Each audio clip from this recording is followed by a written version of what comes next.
close-up. Hello, how you doing?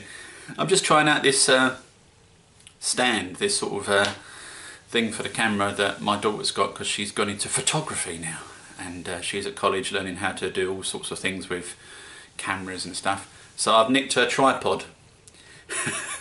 But unfortunately this camera goes a little bit slanted, so I have to sort of go that way or that way. Anyway, how you doing? Welcome to this week's Homebrew Wednesday video. Most of the recording I'm doing for this week's Homebrew Wednesday video is being done towards the end of last week. Hopefully you don't mind that, but hey, you know, it's something a little bit new. What we're going to be doing today is we're going to be doing a turbo cider, because we haven't done one for a while, have we? And we're going to be doing a little experiment which was brought to my attention by Steve45CA. I will put a link to his channel down below.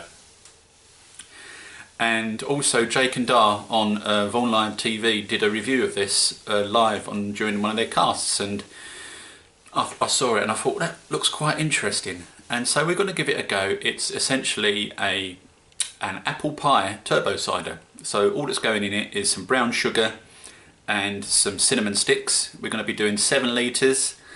We're going to be using 7 cinnamon sticks and a cup and a half maybe of brown sugar, maybe 2, we'll see how we go. And that's it, nothing too difficult, folks. I know when Steve did it, he used Nottingham Ale yeast, and he had perfectly good reasons for doing that. He didn't want it to turn into a really dry cider. However, I'm going to be using the WLP 775 that we all know and love here in the UK. We love that turbo cider yeast, folks. It's fantastic. And as we know, it doesn't make it a dry cider. You get a kind of a medium cider out of it, and it still retains some of that apple flavour and the sweetness.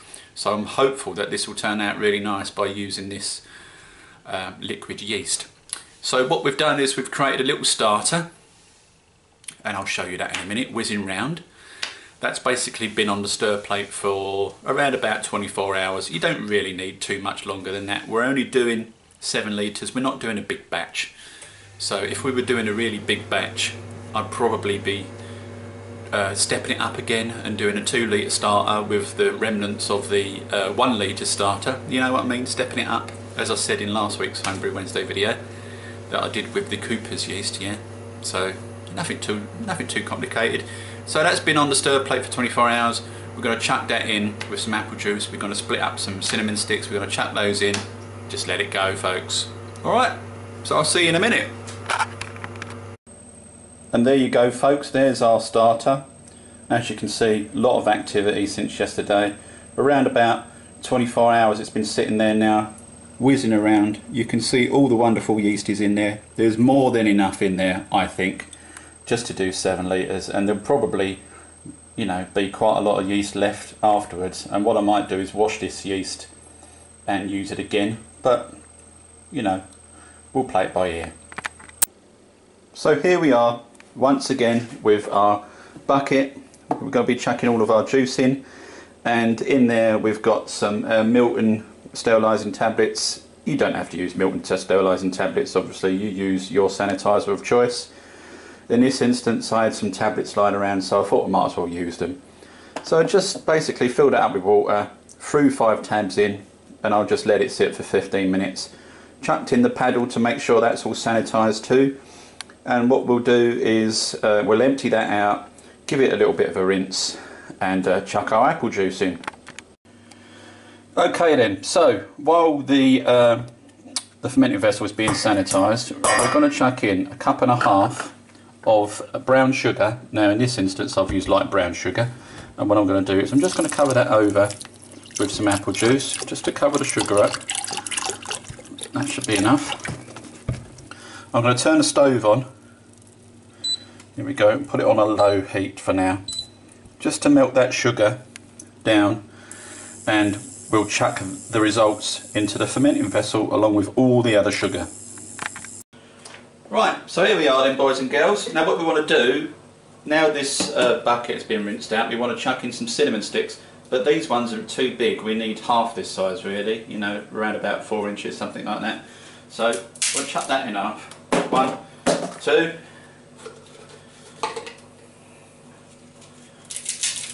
3, 4,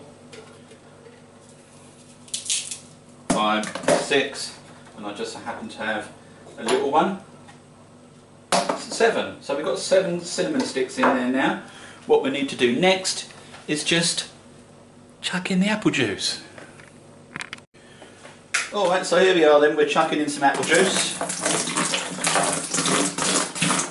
Now, what I will say is if you're breaking up those cinnamon sticks, yeah, don't worry too much if you get little bits flying around in the juice. Obviously, you're going to siphon this off anyway, and any bits, little sticks of cinnamon will be left behind in the fermenting vessel and you can clear it out afterwards.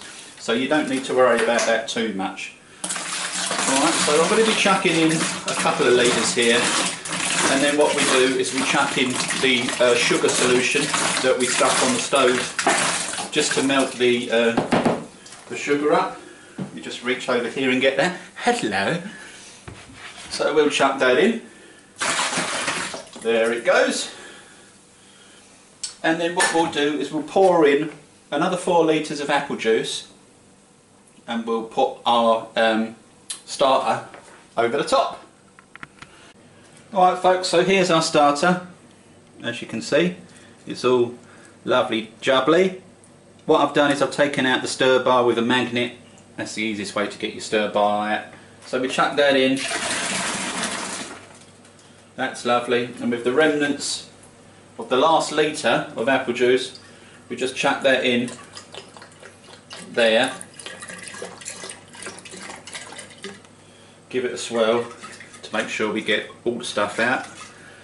Chuck that in there. Chuck in the last litre of apple juice, what's left of it.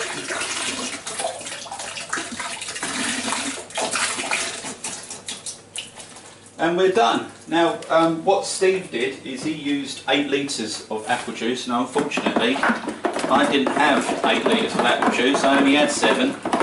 And you could bump it up to 8 litres, of course, by chucking in another litre of apple juice, or maybe some cranberry juice or something like that. But I don't think we need to worry about it too much. As long as you stick to more or less the same recipe, I think we'll get good results. There's 1 cinnamon stick, that's 1 cinnamon stick folks, to each litre of apple juice, and I think that will come out really nice.